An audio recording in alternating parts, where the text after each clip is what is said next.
Hello, YouTubers. This is the Desert Cardinal, and I've been doing a series of videos on mental illness, specifically bipolar disorder, but it can apply to all the other mental disorders as well. Um, and last time, uh, I spoke about stigma and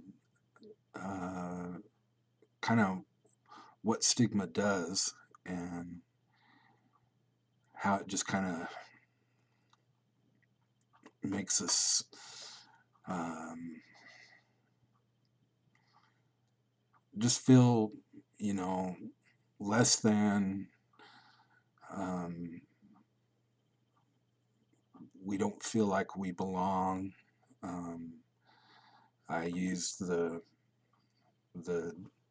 Island of the Misfit toys from Rudolph the Red-Nosed Reindeer as an example, and you'll have to forgive me. I'm still in what they call a bipolar mixed state, where I'm manic and I'm depressed. And so, like tonight, I stayed up all night because of the mania, but my body feels like it's got to crash. But so basically, in a mixed state, you're dealing with both poles, the mania and the depression. And so if I seem to be a little off, that's why. But anyhow, I wanted to talk about something that has to do with stigma. It's deeper than stigma, and it doesn't necessarily result from stigma, but it's related, and that is shame. Um, I heard one time somebody say that guilt says I made a mistake, but shame says I am a mistake, and there's a big difference. Like some of us that are older, when we were raised, our parents would say, "Oh, you're such a good boy," or "You're a bad boy. Don't do that. That's a bad boy." And that's kind of putting shame on you, because it's not about what you're doing, it's about who you are. And I know my wife and I, when we first had kids, we were very, very careful to make sure that we would never, say things like, "You're a good boy," or "You're a bad boy," but that, you know what you did wasn't really good. You need to think about what you did. We love who you are, and we'll always love who you are, but we don't like what you did. So they wouldn't grow up with that sense of shame like so many of us did.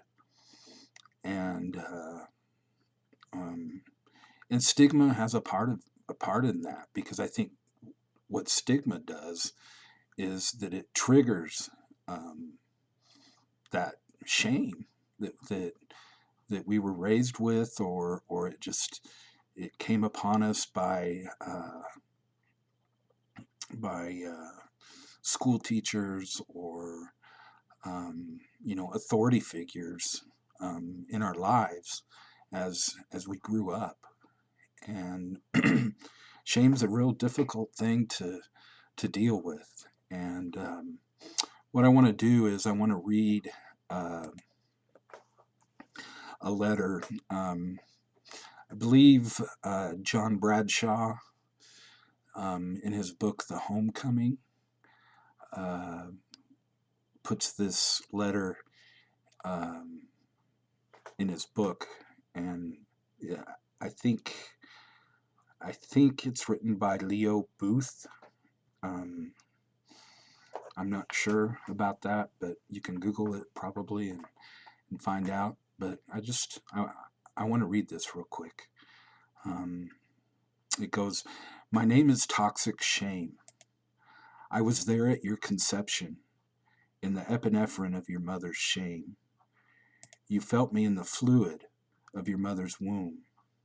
I came upon you before you could speak, before you understood, before you had any way of knowing. I came upon you when you were learning to walk, when you were unprotected and exposed, when you were vulnerable and needy, before you had any boundaries.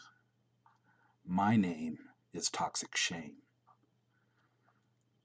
I came upon you when you were magical, before you could know I was there. I severed your soul. I pierced you to the core. I brought you feelings of being flawed and defective. I brought you feelings of distrust, ugliness, stupidity, doubt, worthlessness, inferiority, and unworthiness. I made you feel different. I told you there was something wrong with you. I soiled your godlikeness. My name is toxic shame. I existed before conscience, before guilt, before morality. I am the master emotion. I am the internal voice that whispers words of condemnation. I am the internal shudder that courses through you without any mental preparation. My name is toxic shame. I live in secrecy, in the deep moist banks of darkness, depression, and despair. Always, I sneak up on you and I catch you off guard. I come through the back door uninvited, unwanted, the first to arrive. I was there at the beginning of time with Father Adam, Mother Eve, Brother Cain. I was at the Tower of Babel, the slaughter of the innocents. My name is toxic shame. I come from shameless caretakers, abandonment, ridicule, abuse, neglect, perfectionistic systems. I am empowered by the shocking intensity of a parent's rage, the cruel remarks of siblings, the jeering humiliation of other children, the awkward reflection in the mirrors, that the touch that feels icky and frightening, the slap, the pinch, the jerk that ruptures trust. I am intensified by a racist, sexist culture, the righteous condemnation of religious bigots, the fears and pressures of schooling, the hypocrisy of politicians, the multi-generational shame of dysfunctional family systems. My name is toxic shame. I can transform a woman person, a Jewish person, a black person, a gay person, an Oriental person, a precious child, into a bitch, a kike, a nigger, a bull dyke, a faggot, a chink, a selfish little bastard. I bring pain that is chronic, a pain that will not go away. I am the hunter that stalks you at night and day. Every day, everywhere. I have no boundaries. You try to hide from me, but you cannot because I live inside of you. I make you feel hopeless, like there's no way out. My name is toxic shame. My pain is so unbearable that you must pass me on to others through control, perfectionism, contempt, criticism, blame, envy, judgment, power, and rage. My pain is so intense, you must cover me up with addictions, rigid roles, reenactment, and unconscious ego defenses. My pain is so intense that you must numb out and no longer feel me. I convinced you that I am gone, that I do not exist. You experience absence and emptiness. My name is toxic shame. I am the core of codependency.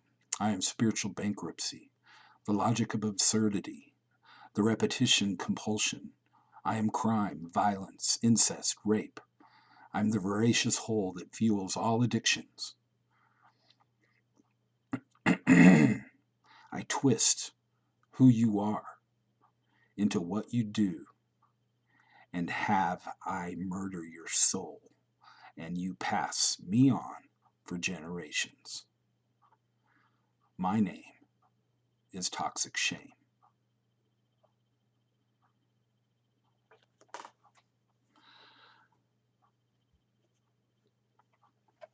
I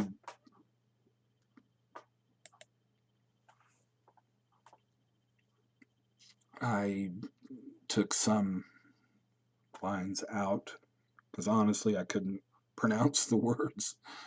I didn't read it before sharing it. I had heard it before, and so I just Googled it. And but you can Google it and just Google "my name is Toxic Shame," and you'll find it. I'm going a little past 10 minutes. Um,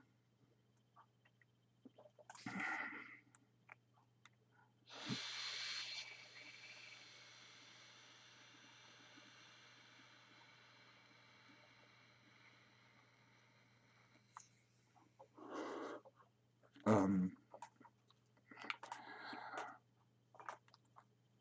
you know, shame is a cycle. Um, it's a cycle that we get in. We do something or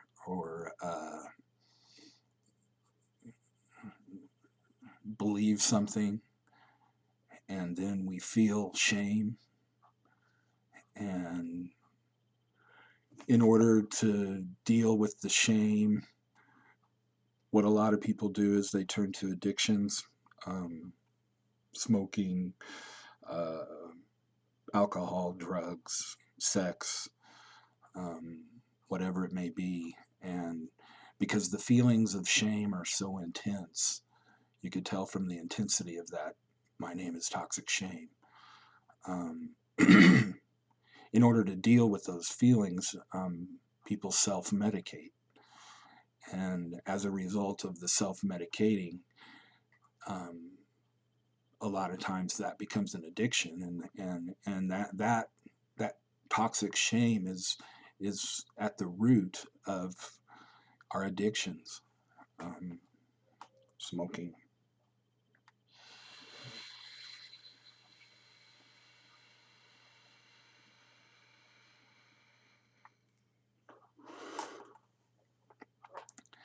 Um,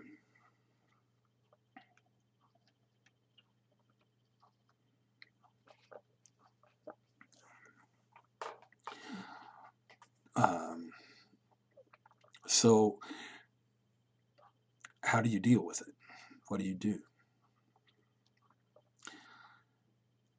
Again, we have to make the differentiation between who we are and what we do. Um, who we are is deeper than what we do. And who I am is who I am. I am love. I am light. I am compassionate. I'm kind. I'm trustworthy. I'm intelligent. I'm funny. Um, a number of things. And that's who I am. You know, I get angry. I get upset. I get depressed. I get manic. I get grandiose thoughts. I get racing thoughts. I get any number of things. I'm not those things. I'm not anger. I'm not. Um, I'm not depression. I'm not mania. I'm not bipolar. I mean, I'm bipolar, but that's not who I am. Um, I'm not that. And it's real easy to get that all twisted in our minds or in our hearts, and we may not say it verbally, but the tapes that are playing inside of our head, constantly, that's that shame. That's the toxic shame. You're just an idiot. You're just stupid. You're just dumb. You don't know what you're doing. Um, all of these things. And so we have to reprogram those tapes. And it takes a long time. It takes, a lot of therapy. It takes a lot of reading. It takes a lot of meditating. It takes a lot of effort on our part to replace those old tapes with um, with with positive things. We have to kind of like intentionally be positive. And gosh, I just lost my train of thought. Um, I hate that.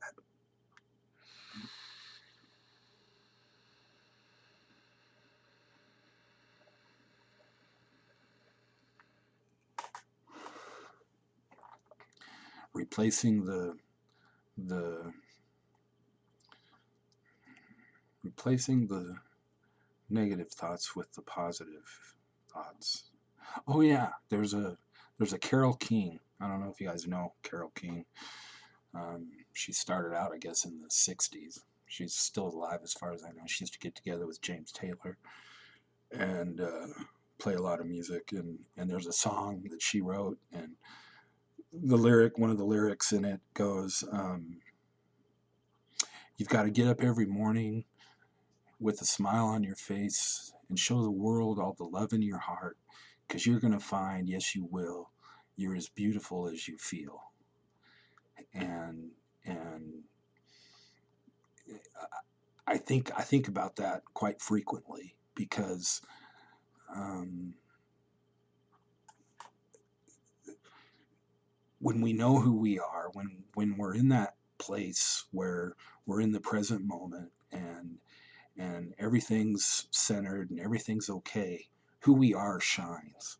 It comes through, whether it's compassion or kindness or love or humor or whatever. When we're in that place, who we are just bubbles out, and it just melts away the shame. It melts away the guilt. It melts away the fears. It melts away all of those things that seem to hold us down so much. And so again, as I've ended in all of my videos, just remember that this very, very moment that we have right now is all we have.